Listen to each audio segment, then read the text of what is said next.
So, I just watched Raya and it was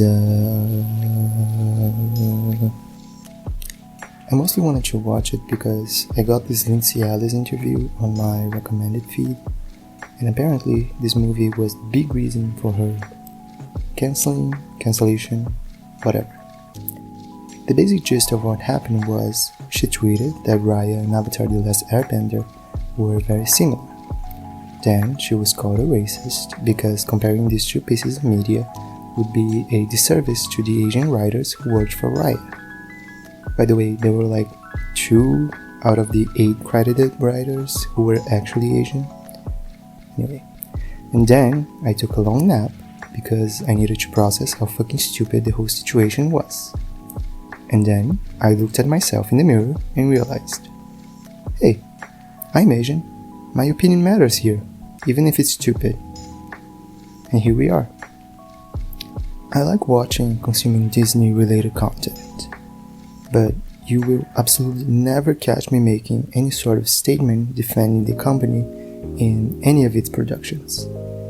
The thing is, even if the writing and directing team behind this film was composed entirely by Asian people, it would still be Disney, the widest, most evil, most culturally imperialist company to ever exist.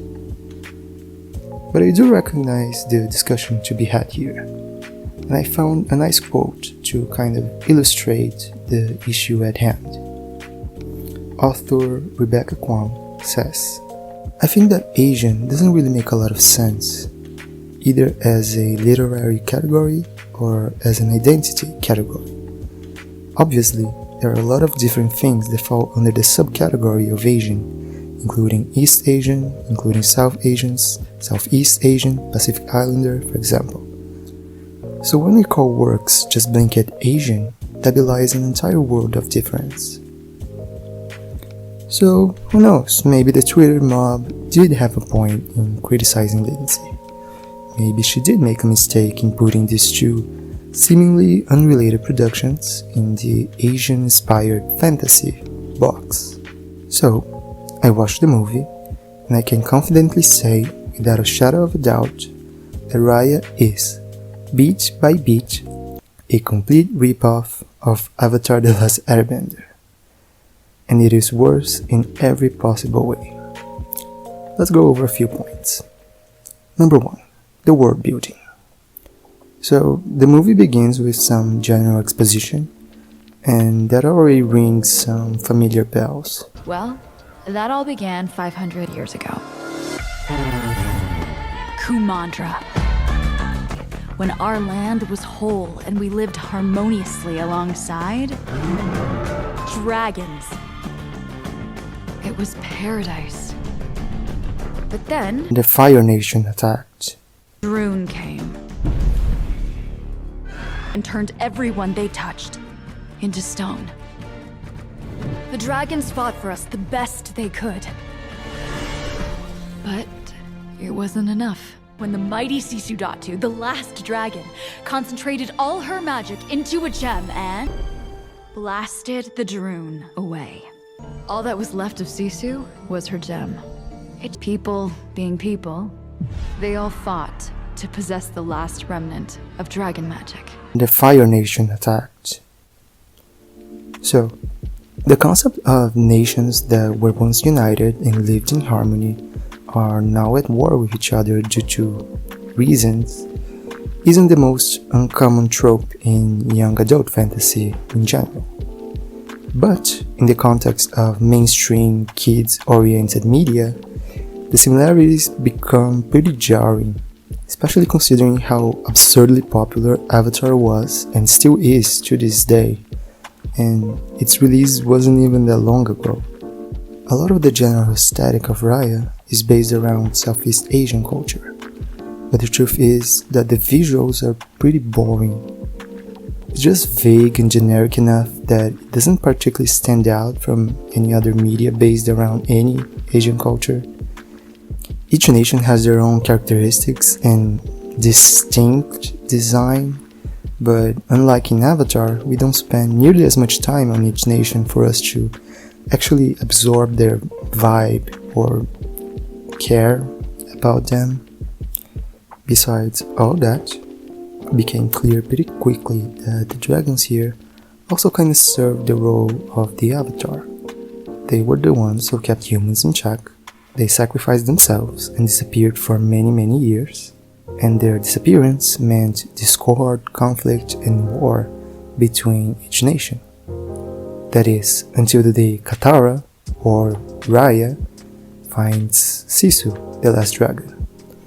Which brings us to number 2, the characters. There are 3 characters that actually matter in this movie. They are Raya, Sisu, and Namaari, all of which have very clear parallels in the Avatar universe. Let's start with Sisu. She's the dragon who is found after many years missing. She's quirky and fun and trusts everyone very easily. She is supposed to be the one who will save the world, turn back all the people who were turned to stone, and bring harmony back among the nations. She is, in a way, our last hope. I actually like this character a lot.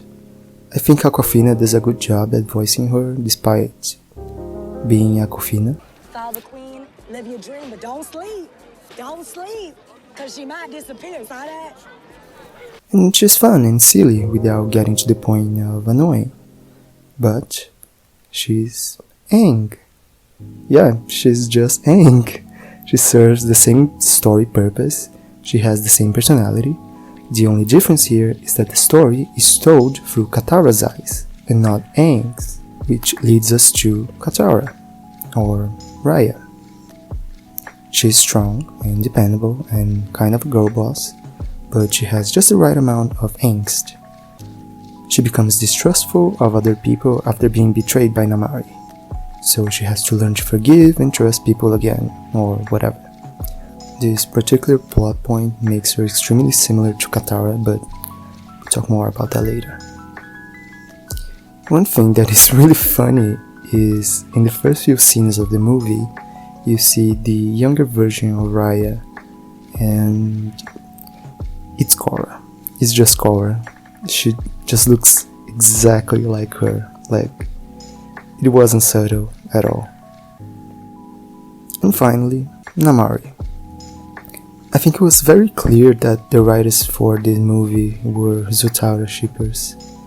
There is this weird, tense dynamic between Raya and Namaari, and ultimately, the emotional backbone of this movie is the relationship between the two, which is really funny because they became friends for like 5 seconds before one betrayed the other, and it's framed as this absolute break in their relationship that was like a few minutes old. So yeah, she's the Zuko here. She gets the redemption arc, she spends the entire movie chasing after Raya and her crew. Honestly, every time she was on screen, all I could hear was, "I must capture the Avatar." The only difference here is that she's obsessed with the Avatar in a positive way, like she admires the dragons that disappeared. But yeah, it still wasn't subtle. Number 3, the plot. So, in the world of Raya, there are these evil fog-like creatures called Droon that roam the earth, and they turn everything into stone. The dragons sacrifice themselves to save the humans from the Droon, and they all turn to stone in the process. The only thing remaining of dragon magic is a gem. Raya's nation is the one that guards the gem, which leads to conflict between all the other nations. 500 years later, Raya's dad wishes to make amends with all the other nations, and invites all of them into their territory. Raya befriends Namaari from the nation of Fang and shows her where they keep the gem. Namaari betrays Raya, there is a fight for the gem is shattered, the Droon come back and start turning everyone into stone again. A few years later, Raya looks for the last dragon remaining, Sisu. Raya finds her and they go on an adventure through all the nations looking for each gem piece, making a diverse cast of friends along the way. So, let's recap. Chosen One disappears, is presumed dead. Chaos ensues, war happens. After many years, girl finds Chosen One, and suddenly hope for humanity is reignited. Bad enemy from other nation tries to capture Chosen One. Enemy gets redemption arc. They join forces to find the other bigger, more dangerous enemy. They succeed. The end. So, the difference here that stands out between Raya and Avatar is that in Raya, instead of the main antagonistic force being a power-hungry emperor hot daddy, we have formless, uninteresting evil creatures who don't really kill people or have any distinguishing attributes. They just turn everything to stone. It's funny because Sisu says that they are products of human discord or some generic shit, and that is a very lazy but kind of smart writing decision, because you get to defeat these generic villains by the end of the movie without having to put any work into nuance or more complex ideas about war and human conflict. Also, you get every single human character that did anything bad to be redeemed. And we, as an audience, rest easy because the problem all along wasn't our political or cultural differences. It was just lack of trust or whatever. It is a very childish idea of war and conflict. And while Avatar may not have been the most nuanced piece of media concerning these kinds of issues, it was just miles better than Raya.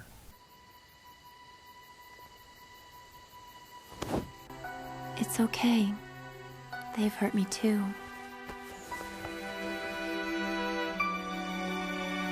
And that relates to my last point. Number 4. The themes. Avatar kind of had everything, not just war and unity of peoples, but also friendship, family, and trauma. Raya tries to portray all of these things too, but it's so much worse. For example, in Avatar, the main crew is made up of people from different nations, and it shows that people from different backgrounds and cultures are able not only to work together towards a common goal, but also love each other as family.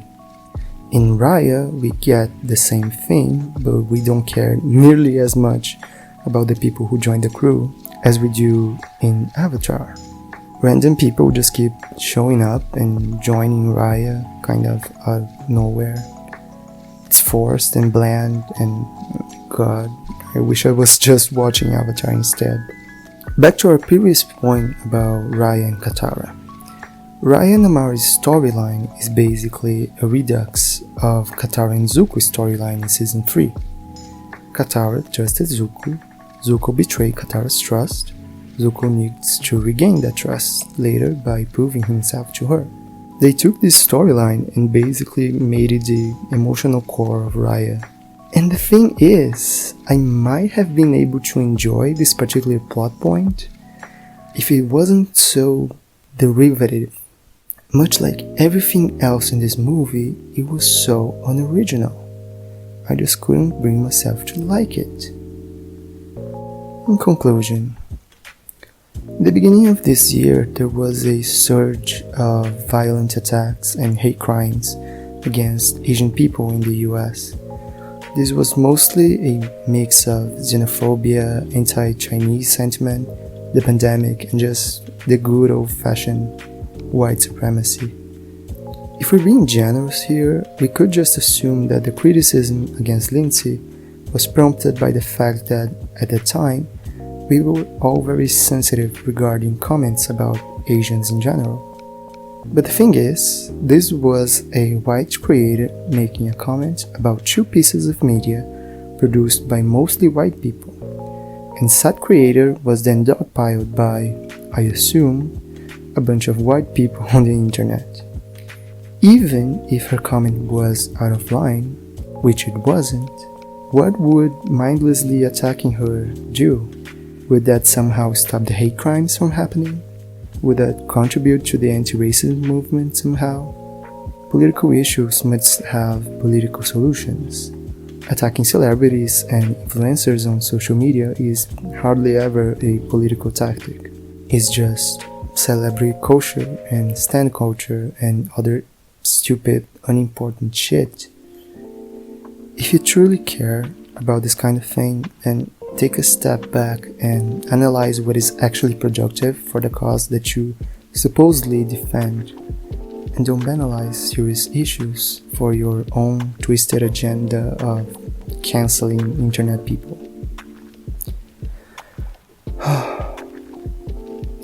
So, in conclusion, Raya was boring.